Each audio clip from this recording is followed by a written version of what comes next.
What spoke to me as an actor was, well, first of all, I've never done anything in the animated space before. I think that's what they call it in Hollywood terms, the animated space.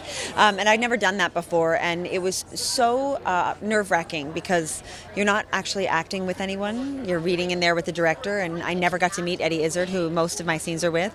So that's a really wild thing. When typically, when you're acting with another actor, you are looking into their face, and unless you're doing Jurassic Park and you're looking at a bunch of tennis balls as pterodactyls or something, which does happen as well. So I wanted to do it because it was something I had never done before, and I thought it might be interesting. And then I loved Jill. I thought she was such a wonderful woman, and they had written such a beautiful, heartwarming, uplifting story that's very empowering for women and for young girls. And I certainly wanted to be part of something that had that message. On that note, how important was it for you that Chloe's character, she's not an archetypal princess character in that sense?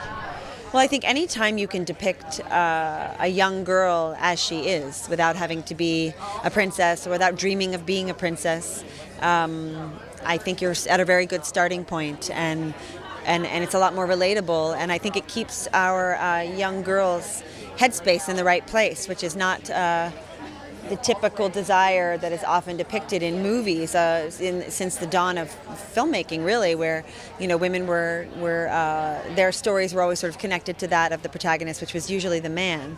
And a lot of cartoons and wonderful Disney movies often have a lot of young women in distress, needing to be saved or rescued traditionally by a man, and that's not the case in this one, and I think that's pretty special.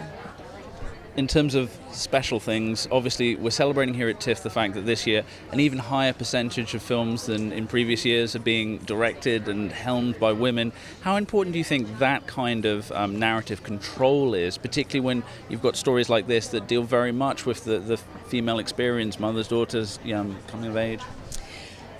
I think, everything starts at the top in whatever environment you're working in. So if you have a story about women, one would imagine it would be really of paramount importance to have a woman at the helm and a woman behind the camera. And the more we have that reality present, the more you'll be seeing very authentic stories told through the eyes and the lens of other women's experiences, not a man's experience of a woman. So I think it's extraordinarily important, and I'm very pleased to hear that the numbers are starting to shift a bit. Yeah. Ladies and gentlemen, you're watching Hey You Guys!